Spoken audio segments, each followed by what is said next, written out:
Have you ever thought about the purpose of your family being together? It's incredible how family connections can unfold in unexpected ways. My name is Ruth. I'm a 32-year-old homemaker, living with my husband Samuel and our 3-year-old daughter Jessica. However, recently, Samuel's father passed away.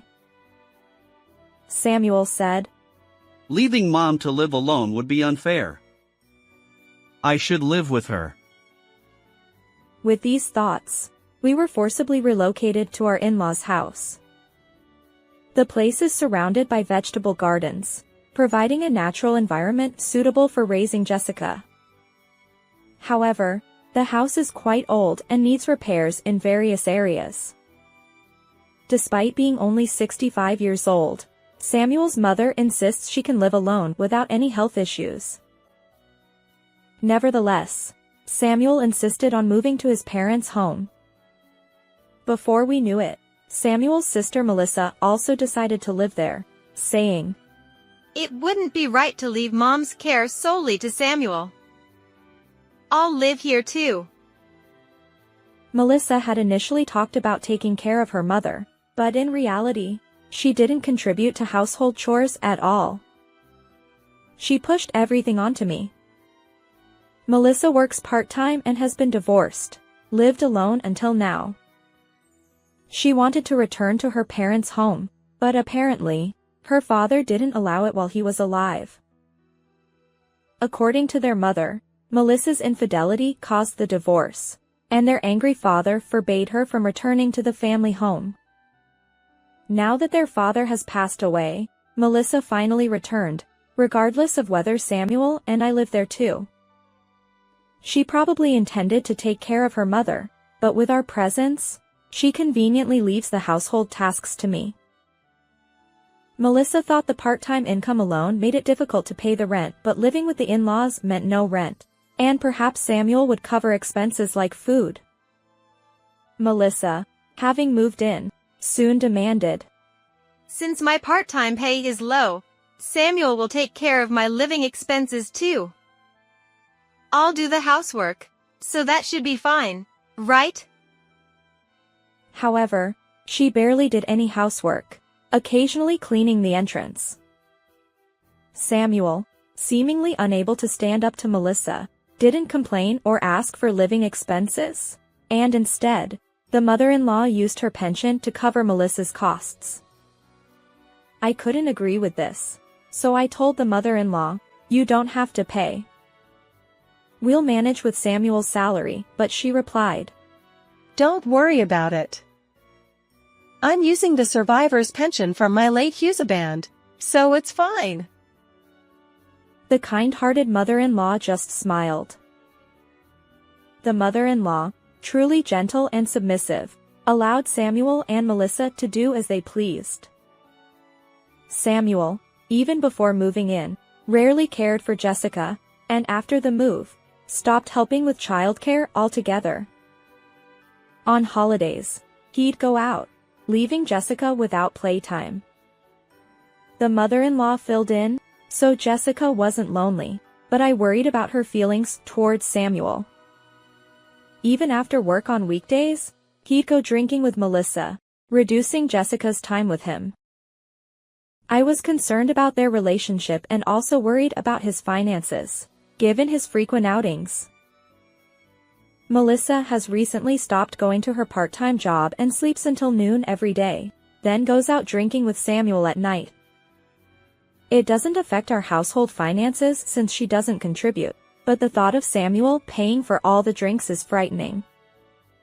If Samuel, who isn't a high earner, is paying for Melissa's share as well, his salary will quickly deplete. Feeling unsettled, I decided to organize a birthday party for Jessica as a distraction since her birthday was approaching. Jessica and my mother-in-law were thrilled, but Samuel was not enthusiastic. Samuel said, "Do we really need to have a birthday party now?" Melissa also disapproved, saying, "Birthdays happen every year. There's no need to make a fuss."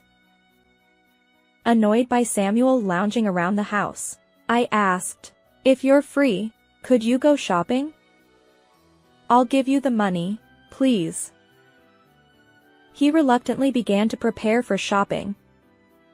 Seeing this, Melissa said, "I'm bored at home too, so I'll go with him," and followed Samuel out. After a while, Samuel called my smartphone, but I was cooking and couldn't answer. Jessica, who had always wanted to use the smartphone, took it to my mother-in-law and started fiddling with it. My mother-in-law tried to answer in haste. Jessica accidentally turned on the speaker, and it seemed they answered the call. I rushed over to them, and Samuel, thinking the smartphone was malfunctioning and not connected, began talking to Melissa on the other end. Samuel said, "Ruth isn't answering the phone. The money she gave isn't enough. What should we do?" It seemed he thought the call had disconnected, and Melissa responded as usual. Melissa said, "Speaking of money, should we carry out that plan we joked about before? We've already spent the inheritance from Dad, and now it's time for Mom to go to the other world, isn't it?" I was shocked by such a raw statement, but my mother-in-law calmly used the smartphone's recording function to document Samuel and Melissa's conversation. Unaware of this, Samuel said, "How are we going to make it look like an accident? Push her down the stairs or something?" I thought such extreme statements were not for children's ears, so I took Jessica to the kitchen. My mother-in-law listened to their conversation with a grave expression. Oblivious Melissa said, "Wouldn't it be best if she got run over by a car? If it's a car, we can also get auto insurance, no mistake." She spoke of such a terrifying plan nonchalantly, laughing. Eventually, their conversation shifted to a different topic, so my mother-in-law stopped the recording and ended the call, but she was red with anger, a stark contrast to her usually calm demeanor. I felt anger, but more than that, I was at a loss for how to face Samuel and Melissa when they returned, contemplating taking their own mother's life. I was too scared to interact with them as usual, and the thought of living with such people filled me with anxiety. It seemed I had turned pale without realizing it. "Mom, what's wrong? Your face is all white." Jessica pointed it out. In a panic, I forced a smile, but I started to think it would be better to leave this house for Jessica's sake. I contacted the police immediately, but they said the evidence was too weak to establish a case for attempted murder. They didn't take it seriously, saying it was a domestic matter. My mother-in-law seemed to understand my thoughts. "Leave the rest to me. You and Jessica should lead this place. I'll contact your parents, so start preparing to leave. I can't let you and precious Jessica stay with such dangerous people." Her tone was stern, though her face had returned to its gentle expression.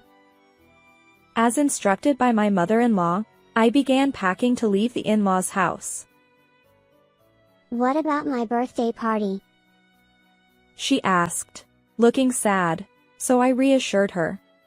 "We're going to celebrate with your grandparents at Mom's house because they want to celebrate with you too." Convinced that my parents also wanted to celebrate, Jessica looked relieved. After a while, Samuel and Melissa, who knew nothing, returned.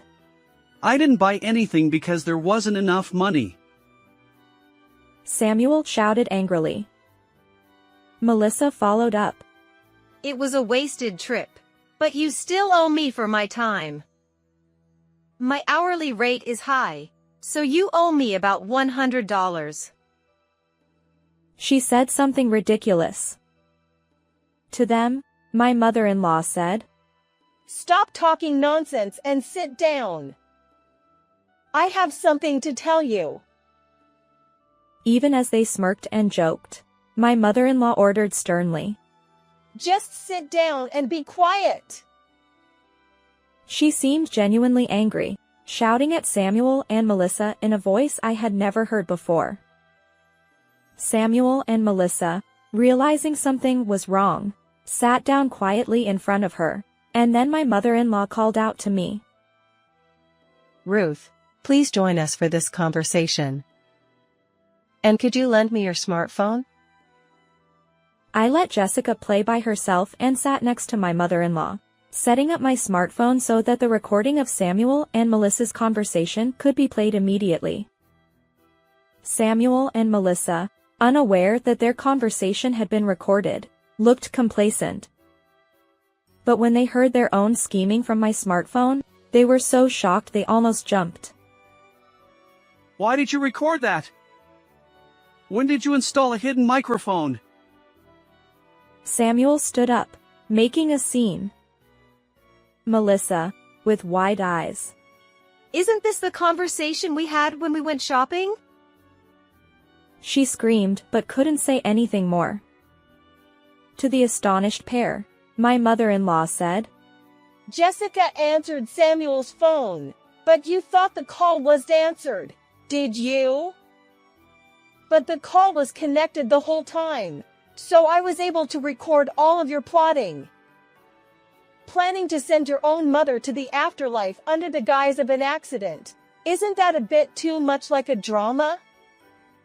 And what about the two of you living such a degenerate life?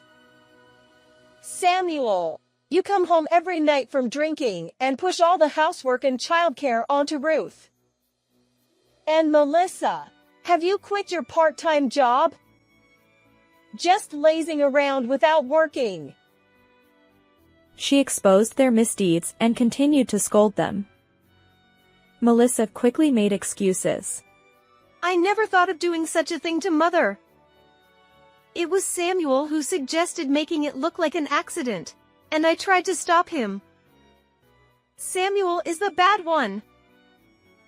She shifted the blame onto Samuel. Samuel, pointing at Melissa. It was you who came up with the plan.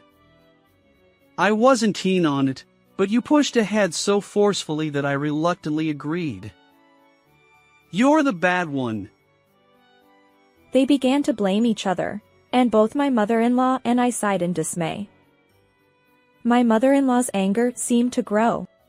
I don't want things to go your way, so I'm going back to my parents' house. You two can do as you please. I'll have Ruth and Jessica lead this place too. She spoke coldly. Samuel and Melissa, who had been blaming each other just moments ago, suddenly looked cheerful. Samuel exclaimed with joy. What? Mom, Ruth and Jessica are leaving? Then this house is mine. To which Melissa shouted back with a smile. What are you talking about? Half of it is mine. After their plan to kill their mother was exposed, and fearing how much they would be scolded, the two of them became ecstatic at her unexpected announcement. It seemed they didn't care about my going back to my parents' house either, as I left the noisy Samuel behind and took Jessica out of the in-laws' house. My mother-in-law seemed sad to part with Jessica. Don't forget about your grandma, okay? She said with tears in her eyes. Jessica, still not fully understanding the situation, asked. Is Grandma going somewhere? Too? I reassured my mother-in-law. Don't worry, once things settle down, I'll definitely bring Jessica to visit. But something was bothering me, so I asked my mother-in-law. Is it really okay to hand over this house and land to Samuel and his sister? They were planning something so terrible, weren't they? To my angry question, my mother-in-law replied with a smile. This area is a city planning zone, so they can't just sell the land, and the house isn't livable without repairs. I'm not at all upset about giving this house and land to those two. The property tax is high, And it's been a problem. They'll be the ones regretting it once they find out the truth. My parents warmly welcomed Jessica and me when we returned home. It seems my mother-in-law had also contacted them. I heard from Samuel's mother about the situation. Such terrible people. You should divorce that man right away. My father said angrily. My mother, holding Jessica, added, It's pitiful for Jessica to have such a person as a father. She seemed unable to contain her anger. A few days later, when I went back to my in-laws' house to collect the rest of my belongings. Did you know this land couldn't be sold? The real estate agent told me it can't be developed into residential land, so it can't be sold. We can't get any cash this way. Samuel yelled. And Melissa also started shouting. It's all your fault, Ruth. This happened because you asked us to go shopping. Their faces turned from joy to near tears. Moreover, the day we left, the wind was so strong that part of the roof was torn off, making the house unlivable. The two of them, now without the reliable mother-in-law to turn to for repairs, were helpless. You can't expect to treat your family with such disregard and still receive an inheritance properly. Take responsibility for the trouble you've caused, I said, and then I thrust the divorce papers at Samuel and made him sign. Afterward, Samuel and Melissa had to live in the broken house while repaying their debts. They had accumulated debt believing they would inherit a large sum from the mother-in-law, and it seemed impossible to manage on Samuel's earnings alone, especially since Melissa apparently had no intention of working. From the damaged house, the sound of their quarreling could be heard echoing. Having returned to my parents' home, I was approached by the company I worked for before giving birth and started working again. With my parents taking care of Jessica, I could work with peace of mind. My mother-in-law has been in touch, so Jessica and I go to visit her. Jessica missed her grandmother but didn't say anything about not seeing Samuel, making me realize that the child indeed watches adults closely. How did you like this story? Please remember to subscribe to the channel. See you in the next story.